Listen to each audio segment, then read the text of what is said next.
Have you ever heard the old saying, you shouldn't step or stand on a grave? Now, there was this young adult named Barry, and Barry and his friends decided they wanted to go out to the cemetery one night.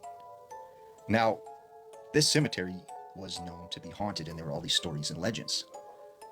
So, him and his buddies, they go to the cemetery, and they're walking around with flashlights, kind of scaring each other. And he said that he was walking on the graves. And one of his friends said, "Hey Barry, like you shouldn't walk on top of the graves or stand on them. Like it's bad luck."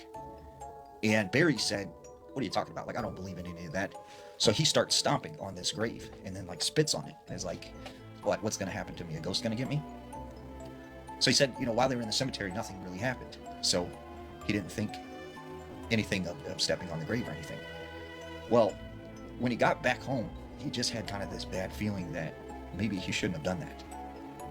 And so when he got to his house, he goes inside, and his girlfriend is in the kitchen, and she's cooking a big meal.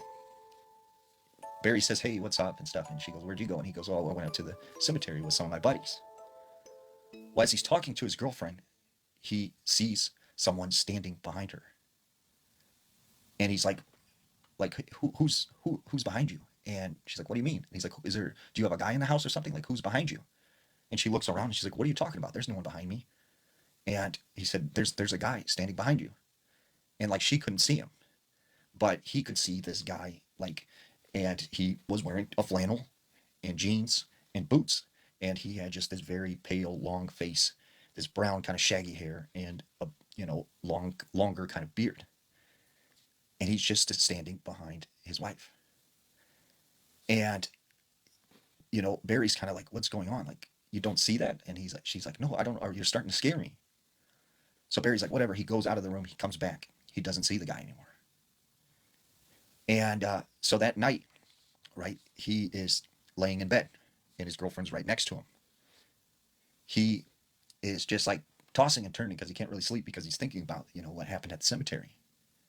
And when he turns over towards where his girlfriend's sleeping, he sees this man, the same man he's seen behind his girlfriend, and he is in between him and his girlfriend. And he jumps out of bed and he's like, "What the heck? Who are you? Who are you? What are you doing here?" And his wife's like, or his girlfriend's like, "What do you mean? Like, what are you talking about? Like, what's going on?" And he's like, "Who's the man in the bed?" And she's like, "There's no man in the bed." And so like he walks out of the room and is like, I can't handle this. He comes back into the room to apologize to his girlfriend and check to see if that he can still see this guy, and the guy's not in there. And for like weeks he was like seeing this guy standing behind his girlfriend. And so he said he got in his car one night, he drove to the cemetery, and he went back to that grave that he had stomped on, and he apologized and was like, "I'm sorry, I didn't mean to disrespect you, and like I hope you can forgive me and leave me alone." And he said, like, all of a sudden he just got this overwhelming feeling like everything was going to be okay. And he went back home and he didn't see this guy anymore.